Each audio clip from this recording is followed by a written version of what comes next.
right, so this one is going to be a little bit emotionally charged. By the way, I want to say I appreciate all the testimonies today. And sometimes you start crying and you don't know why, and then you get to the end of it and you're like, that's why. This story, very emotionally charged, and the whole point of sharing this, I guess, is you don't always, God uses everyone. We hear that all the time. You don't always see it or know it until it happens, and then the emotions come. So today, if you're wondering whether or not God has used you, can use you, any of those things, somewhere along the line, he's going to use you, and it's going to be screaming in your face, and you're only going to be able to point to him as to how everything worked. So, sometimes, preface this. Most everyone here has been to Camp Asabo, right? Mostly? Okay. Camp Asabo is great. I know a couple people in here know Jenkins, Colby, and his wife and their kids. Colby's the camp manager. I talked to him a couple weeks ago. I said, Colby, can I share this? And he said, yep, it's as much yours as it is Emma's. So you can share it. I love Colby. I love their family. Those are some of my best friends. I got to spend last summer with them working at camp, and that's where this story takes place. Sometimes God uses you when you least expect it. There isn't always a voice that says, go here, do this. Sometimes God just places you in the right place at the right time. Hopefully I can make it through this without crying. We haven't even gotten there yet. Last summer, I was doing very well spiritually. I had a great group of friends. I was genuinely happy and at peace, even when things weren't perfect. I heard God's voice. I saw many answers to prayer. I'd prayed for years. I felt like I had a good, close relationship with God. You always see some kind of impact or another while you're working at camp. It can be on the kids, yourself, or another staff member. Oh, man, come on. It's been a long week, too. With, of course, the goal of showing Jesus to the kids and impacting them for Christ through whatever activity you're doing. For me, it was the horse barn. I love the horse barn. That was great. Going into camp and throughout the experience, the prayer is always, Lord, help someone to see Jesus through me. But often by the time you're getting close to the end of your 8 to 10 week experience, exhaustion sets in and you wonder, well, I saw I made a difference there, but have I really made a difference? Come on. Oh. July 26, 2024. Around 8:35 in the morning. Breakfast was done, and we had a little free time before we had to be at the barn for work. And I was hanging out with some of my close friends.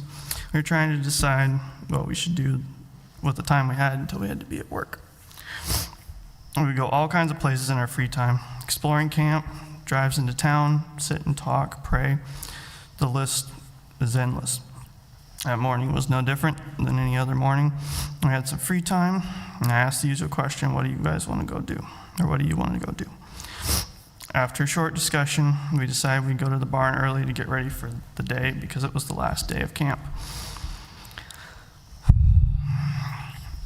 We drove out to the barn and backed the truck in. We sat in the truck and talked for a few minutes about all the things we needed to do before we left camp Sunday.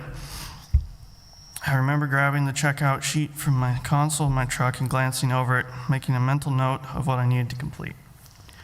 Suddenly, my friend who was with me looked up and said, "Are those four-wheeler wheels?" I looked up and said, "Yeah," but kind of just glazed over it. Looking back, I remember a very strange feeling, something being off coming over me. My friend dismissed as well. Very shortly, I was like, oh, maybe it's just one of the guys working on something. And that made sense because at the horse barn, several of our friends who worked in horse and maintenance were living in the barn for family camp week.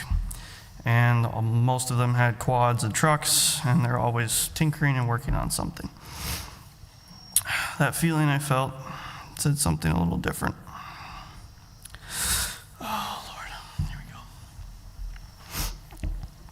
That's the camp four-wheeler tires.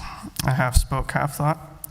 I don't remember much else, the short conversation that followed, if any, other than getting out of my truck and walking in that direction. Covered a few yards when I heard a faint cry for help, and that's when everything broke loose. I waved back at the truck for my friend to follow and started running. I rounded the fence, and there in front of me was Emma, lying in the dirt, helmet to the left of her head, and the seat of the four-wheeler laying over her, forming an almost T to her body. She was very in and out of it, and I went through the list of things I could come up with in my brain despite being in the shock I was in. There's no blood, just Emma laying there, obviously seriously hurt, but no real visible indications of how bad. Are you all right? My fingers and toes are buzzing. I think I broke my back. What happened? I don't know. Which direction were you coming from? I don't know. What happened? I don't know. Where does it hurt? Everywhere. I'm sure I broke my back. Everything hurts. My fingers and toes are buzzing. I still wasn't sure what to do, other than I knew, don't move her, stay calm. Do you want me to call Colby? Now, Emma, I have close friends with the family. I've heard her call Colby Dad before, but usually when they're on camp, they call him like everyone else, Colby. I said, do you want me to call Colby? Yes, call Dad. July 26, 8:58 a.m. Outgoing call. 11 seconds. Colby Jenkins. Colby here. I need you to come out to the barn. What's up? Emma wrecked the four-wheeler and she thinks she broke her back. I'm on my way. I turned to my friend who was with me as we tried to comfort Emma and keep her alive. I said, we need to pray, and I can't. I didn't know what to say. I could pray in my head, which was mostly just circles of Lord, please help, but I couldn't pray out loud. Okay, we're halfway there, we're good. Oh. She said, okay, and she held Emma's hand while I held the other hand, and she began to pray. Dear Jesus, please be with Emma and take away her pain.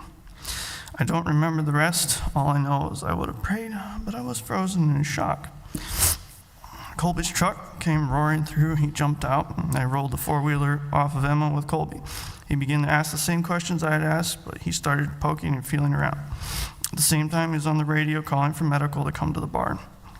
After the radio call, medical and a few other full-time staff members showed up as medical called for 911. I began to help move golf carts and trucks that had gathered out of the way, so there was room for EMS when they arrived. It seemed like an eternity, but it was probably only a few minutes before a state trooper and local sheriff showed up and began to take over. An ambulance arrived and began to work on Emma. Several other emergency vehicles arrived, but after that, everything became almost a blur, more than it was already. I remember my friend and boss, Josh, Emma's brother, racing to the barn in his Kubota, running past me with that look in his eye and throwing me his sunglasses and his keys as he ran and jumped into the truck with Ken Burgess. When the ambulance arrived, or as the ambulance left, they followed them out of camp. And by now, several of our other friends had arrived at the barn. It was time to get ready for the kids to come. So we had prayer and began to bring the horses in and prep for our day. Things hit you when they happen, but they don't always hit right away. The reality didn't fully set in until the next day, which was Sabbath afternoon. I was sitting with my friends eating supper, and I saw Colby sitting on the porch by the cafeteria. I told my friend who had been with me when we found Emma that I was going to go talk to him. I asked him, how's Emma doing? I don't remember the exact response, but things were not great. The laundry list of injuries, which all were internal, included broken pelvis, partially collapsed lung, major damage to livers and kidneys, and major internal bleeding, just to name a few.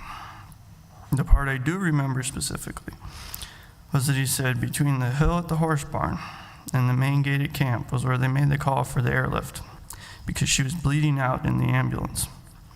They almost lost her in the ambulance.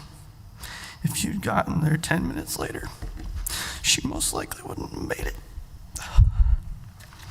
I really appreciate what you and your friend did. I walked in a daze back to where I'd been sitting. I got my stuff, and went with my friend. We sat in the truck and we cried. We could have gone anywhere else that morning, but we chose to go to the barn a few minutes early. Oh, man. God was in that conversation. He placed us right where we needed to be to make a call, to literally save someone's life. No matter what you're doing or where you're going, God can use you. It doesn't always include an audible voice or impression. It could just be a conversation with a friend or a traffic jam that makes you late to work. But he'll put you right where you need to be. The next 16 weeks were filled with procedures and complications for Emma. We prayed often. I remember a couple times at church we prayed for her here too. And especially at the very beginning, things looked bleak. And I often wondered, I know God has a plan, or I wouldn't have been there. But what if she doesn't make it? What if we saved her and something else happens?